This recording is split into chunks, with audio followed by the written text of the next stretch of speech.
For privacy reasons, Sophia will describe how I took charge of my life and stopped my husband Sanders' destructive influence. Since I'm a well-known attorney in my state, anonymity is important for a number of reasons. Let's not get into the specifics of Matt and Sanders' love story, which began when they fell in love, got married, and eventually divorced. The love didn't seem to be reciprocated because Sanders cheated on me, and the signs were. Despite my success as a lawyer, Xander saw me as a failure because I made less money than him. One day, while on one of his alleged business trips, I decided to look into it and found a secret Facebook account on his old laptop, which confirmed my suspicions that he was cheating. He seemed to avoid spending too much time outside and going on frequent business trips, even though I wasn't involved in his large business. I confronted him right away after he frequently criticized my appearance and said, "Sandra, are you cheating on me? I have proof." He responded coldly, "Sophia, you're just not that interesting anymore. You're always engrossed in pointless cases, neglecting me. Besides, you're not a supermodel who can captivate me with looks alone." I was perplexed and responded, "What are you talking about, Sanders? I have a demanding job, and you knew that when we got married. I haven't neglected you. It's you who stopped coming home and refused to communicate." That's how I found out about Sanders' affair. When I finally made the decision to confront him, I expected some remorse from him, but I was taken aback by his icy response, and he placed all the blame on me, justifying his infidelity with a claim that was untrue and refusing to be falsely accused. When I pointed out the shortcomings in his accusations, he became essy again and casually revealed that he was glad I had found out about his affair. Xander said, "Good that you found out, Sophia.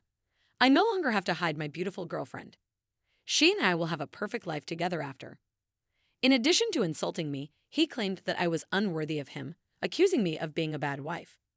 He showed no remorse for his affair and even boasted about how a mistress would make a better wife. His words, "I divorce your useless self finally. I will marry someone who's worthy of me and my name," sent a chill down my spine. Spouse's tears fell down my cheeks as he arrogantly announced his affair. This was the man I had loved for more than 10 years, and his words broke my heart. I asked him how he could say that. "Sanders, after all these years of being by your side, keeping my word, and valuing you above all else." His cold response deeply dismissed my value, saying, "Sophia, it doesn't matter anymore. You're just." I protested, "How could you, Xander? I'm a capable woman even if I don't fit your narrow definition of beauty. I've been a good wife to you, and now you're contemplating divorce, correcting me." He said icily, "I'm not contemplating divorce. I've been a proud business owner, and a woman with average looks and a pretentious law degree won't do me any good feelings." A few hours after Xander hung up on me, he sent the divorce papers through a friend who gave me a sympathetic look. I numbly accepted the papers, closed the door, and sobbed pitifully, letting the reality of my wasted years sink in. "I've already decided to divorce you. I'm done. I don't want to be with you anymore. I'll file soon, and I've already hired a great lawyer. You better move out before I come home." I was a strong woman who would take charge of her life and teach Sander a lesson, so I decided I wouldn't let this break me. When Sander's friend brought the papers, he mentioned that Sander had discussed prolonging the divorce, which initially confused me because we had a prenuptial agreement. Sander had insisted that I was entitled to half of his business if he cheated, something I had overlooked in mine. Due to emotional turmoil, it made sense for Xander to want to extend the divorce. He hoped that I would give up my fair share, but I was determined to keep what was rightfully mine. So I called his lawyer right away and scheduled an appointment. 2 days later, I moved out of Sander's house and into the house I had owned as a child. I texted Xander to let him know that I had already moved my belongings and claimed that I had taken my ugly face. "And get out of your Dan's house. It's good that you've realized your mistake and aren't fussing." Sander replied by bragging about his lawyer's reputation, but I calmly warned him that I would give him my business. "For the time being, you will definitely avoid me because I'm determined to uphold the purpose and was prepared to face any challenges that may arise. I don't want to talk to you. You can only communicate with me through my lawyers at this time." I almost laughed at Sanders' ignorance because he had no idea who he was up against, and I doubted that his lawyer Jake knew either. I set up a meeting with him at a cafe, and when he saw me, he started to visibly tremble. "You had emptied my house," Xander said, igniting a surge of boiling rage inside me. It's amazing how anger and hatred can fuel one's determination. He calmed down when he saw me and seemed confident, but not enough. Jake was a good lawyer, but he hadn't expected to face me because Xander didn't think I was important, so he was completely unprepared for our meeting. Jake looked anxious and his hands trembled, but I didn't put up with any more threats because he wasn't responsible for my situation. "Hello, Jay. It's good to see you here." I greeted him, observing his surprise. "If you have any questions, I'll answer them for you." "Yes, I am the wife, ma'am. I apologize for not expecting you to arrive," Jake stammered, flustered by my presence. "The surnames don't match because I got married after receiving my law degree, so I used my maiden name for official purposes." I explained. "Ah," and he muttered something clearly uncomfortable. "I assume you want to drive this out." "My client told me that your client has been deceiving you, Jake, and that he wants to prolong this case." "Did he not tell you that?" I confronted him directly because I knew my reputation as a lawyer spoke volumes, and Jake squirmed under my scrutiny because I wasn't afraid to ask the right questions. "You don't have to respond to that, Jake. I've known Xander for more than 10 years, and I married that moron for God, for heaven's sake. I know what's going through his thick head, and I decided to enlighten him about Jake's situation because I know you, and it's unfair to you. I'll tell you the truth about this divorce." "What do you mean, ma'am, Jake?" I asked pointedly, looking at Jake's face to make sure. His response confirmed my suspicions quite a bit. Once more, Jake was taken by surprise when I revealed to him that I had been cheated on. I won't lie to you, it was painful and hurt my ego to tell my colleague that I had been cheated on, but I knew better than to show my feelings. Despite how embarrassed I felt, I still had the upper hand, and Jay was well aware of that. He said, "Oh no, I don't think my client has told me about that, but he did. You should warn me that, in his words, you would make some unfounded accusations in an attempt to destroy him." "Oh, you poor Jake, your client has taken advantage of you. While it may make you happy to know that Sanders considers you to be among the best attorneys in the world, that is a huge compliment, but I will never be able to match you, ma'am," Jake admitted. "I wish he had told me that his wife is a lawyer as well. He only mentioned that you work at a.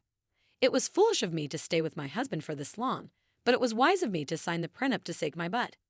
I shared that Jake was completely shocked when the word prenup was mentioned, and the term seemed foreign to him.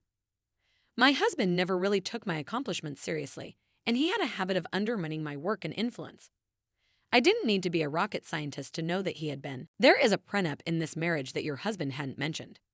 Do you have any proof, ma'am?" Jake asked. "Oh, I do have plenty of proof, Jake.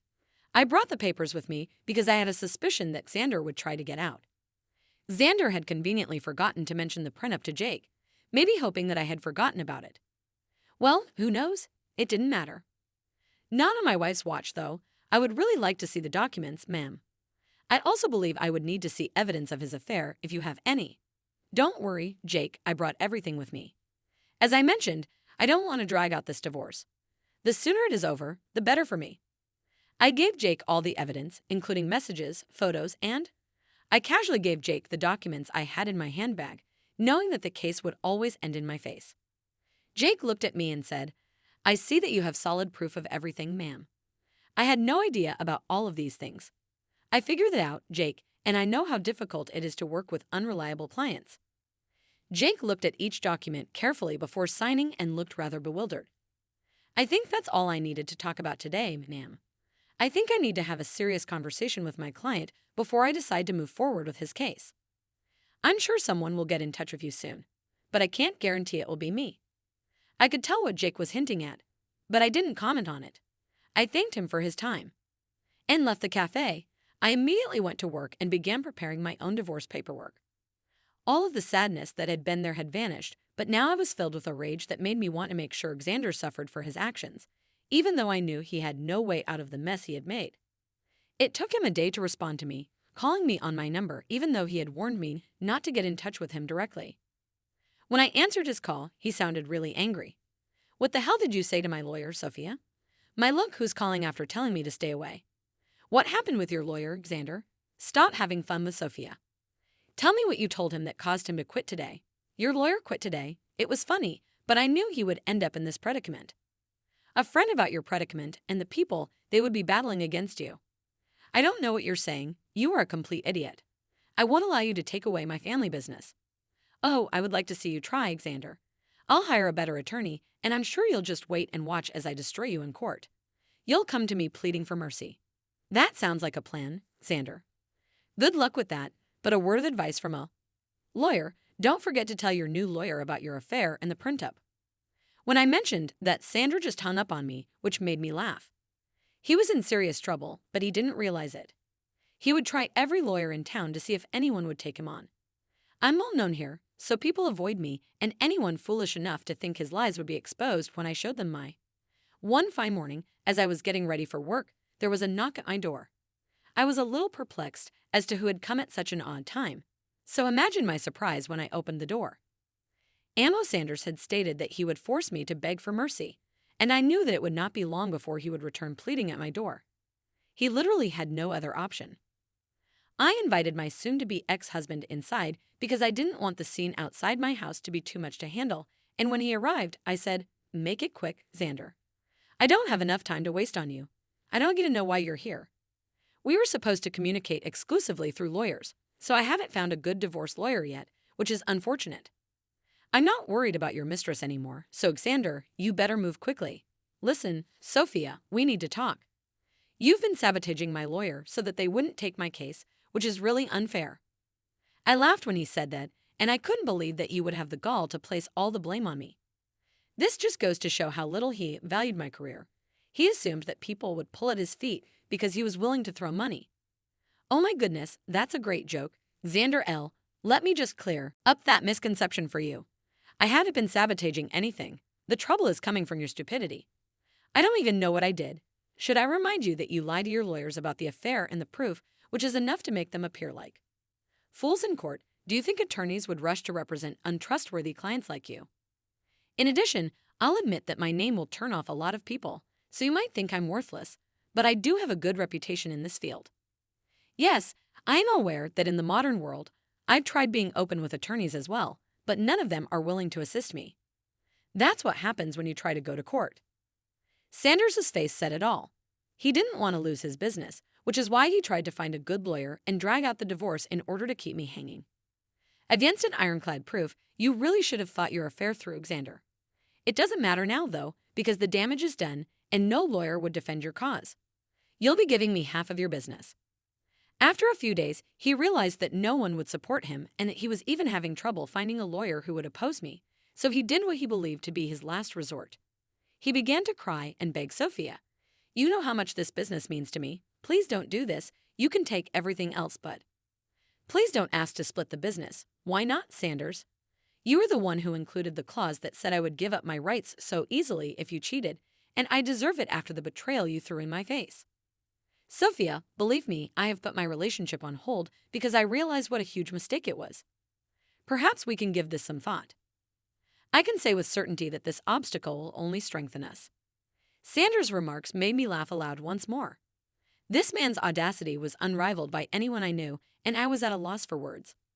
He was genuinely requesting to reunite as if I were foolish enough to do so. I was aware that he had put a halt to his relationship with his mistress, and there were rumors that the mistress was. Neither of us was happy, but if he believes that this will force me to return to him, he is completely mistaken. I'd already married someone else and learned my lesson the hard way, so I knew why he was suddenly desperate to win me back. You must be insane for suggesting such a thing, Sanders. I didn't get this far in life by being completely foolish, and I know that you want to return to me because you don't want to. I will cut off my mistress, I promise, because there is no reason to do that. Trust me, Sander, that woman will run away as soon as she learns that you won't be wealthy after the divorce. For me, this is my best opportunity to leave this sham of a marriage, and I must thank you for revealing your true nature before we had children. Split your business, Sophia. We were happy together. Let's just move past this one instance and resume our marriage. I was almost finished with my piece when Sander continued to beg and plead with me not to take his business. It was a rather pitiful scene, but it didn't move me at all. Instead, it reminded me of the times I've gone to bed crying because this exploitative person I call my husband chose to betray me. Seeing Xander in a vulnerable situation only gave. Karma hit Sanders hard and fast. He tried for weeks to get me to change my mind and come back home, but I ignored everything because I wasn't interested in his drama and was ready to move on since he had already filed for divorce. I hired someone from my firm to represent me. I'm satisfied and finished my revenge now that I just needed a fresh start. He knew that if I took the case to court, he would only face humiliation and ultimately waste money on lawyers appointed by the court, so he withdrew and asked for a mutual split. I couldn't do it myself because I'm not a divorce lawyer, and I also wanted as little interaction with him as possible. After a month of trying to change my mind, he was forced to get a lawyer and ask for a clean break. The prenuptial agreement made it very easy for me to get. We did offer him the opportunity to buy me out, but he had no money. Why would a large business owner like Xander have no money? Well, he spent it all on his mistress, who is now not returning his calls. During the divorce, of course, I had plenty of evidence to prove to everyone that he had cheated. According to the proof, he was supposed to give me half of his business. He wasn't happy, but there was no way out, so he signed over half of it to me. The mistress was the least of Sandra's problems. With half of his business gone and his earnings drastically reduced, he had to sell his house because he didn't have enough money to maintain it or even pay the mortgage properly. Or Tex, I suppose she realized that he wouldn't be rich anymore. But now no one wants to date her because they know what a gold digger she is. He didn't try to get back with me in the hopes of regaining full control of his business, but it's safe to say that is never going to happen. He now has to either keep things the way they are or manage to save enough money to buy me out. If you're curious about me, I'm actually doing fairly well. I've appointed someone to take care of my share of Sandra's business, and so far, everything is going great. I've upgraded my lifestyle by purchasing a new mansion thanks to the money I make from both my business and law practice. Overall, the divorce worked out well for me. Rather than being taken advantage of by my ex-husband and his mistress, I ended up ruining their lives and improving mine.